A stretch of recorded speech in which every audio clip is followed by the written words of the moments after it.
I've been MIA for the last couple of months, but I am back. And today we're gonna do another unboxing. So this one is very essential to me as a night shift worker. You know what I'm saying? To avoid sleepiness, and of course for my mind to be alert all the time.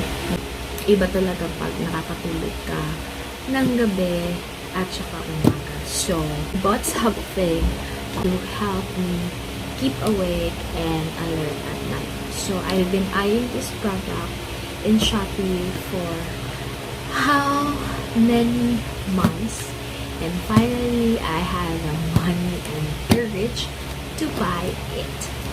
Ta-da!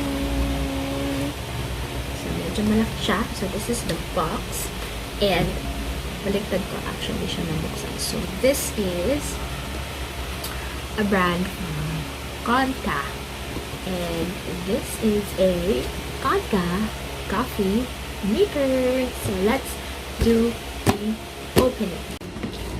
So, again, this is the box, and let's open it.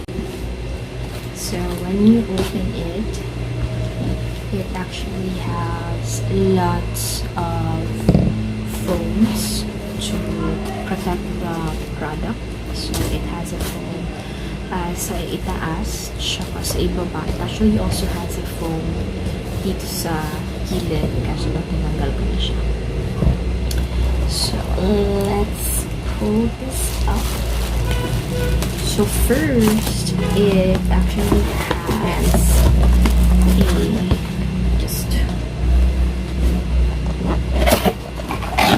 it came with a free mug and a scoop.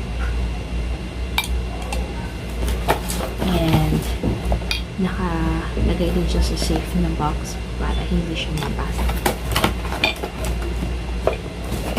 Now, the product itself. So, this is the coffee maker. It's actually just small. Yeah. So, ilabas natin siya sa plastic. So, before that, let me also show you the manual. So, it also came with the manual. Kaso, walang English version. Ito siya Chinese. Pero, this product is very easy to use naman. So, yung wire niya is actually yung socket niya. Or saksakan is like this. But, I was actually worried because I don't have an extra, yung anong tawag dun sa I don't have an extra like this adapter. Yun, adapter. Wala akong extra adapter. But I was surprised that it came with a free adapter. So, yes. So, saksak lang mo yun dyan. Tchadan! Okay. So, now, let's open. Let's discover and explore the product itself. So again, this is the coffee maker.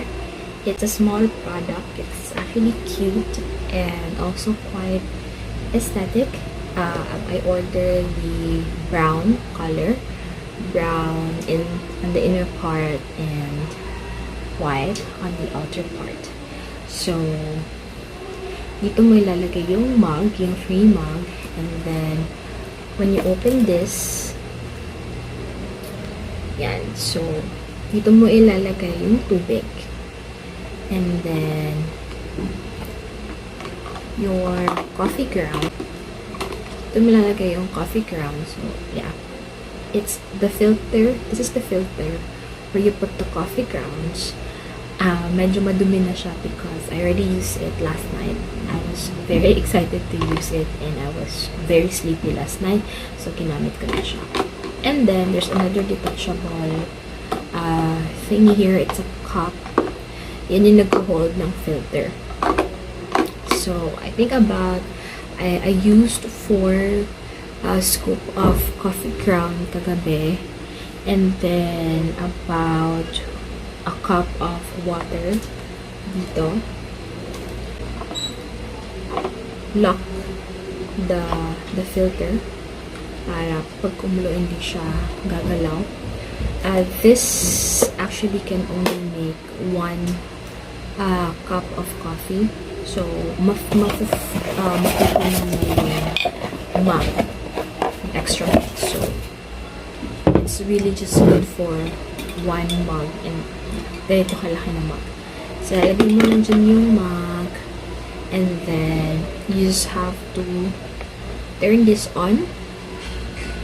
And I was really surprised because it just took a minute to brew my coffee. Yes. So, na-shock ako. Bakit nag-pour na agad yung coffee na? Mainit na ba? So, tingin ko, nag-smoke na siya. So, it means na mainit talaga yung coffee. And, yeah.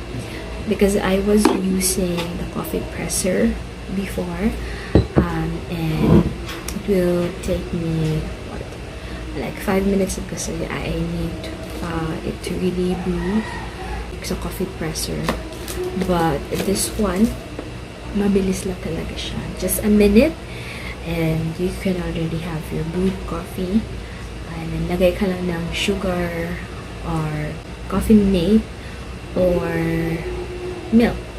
Depends on you how you'll make your own coffee. You can do it iced coffee, hot coffee, whichever you prefer. So yun, for me, I will score this product as 5/5 because first time use and I'm already satisfied with this, and hindi siya kinakain yung malaki na space sa counter ko. So, it's really handy. And for me, it's really useful and worth the price. So, it's 650 pesos in Shopee. So, if gusto mo ng madalian ng coffee, here's your Konka Coffee Maker.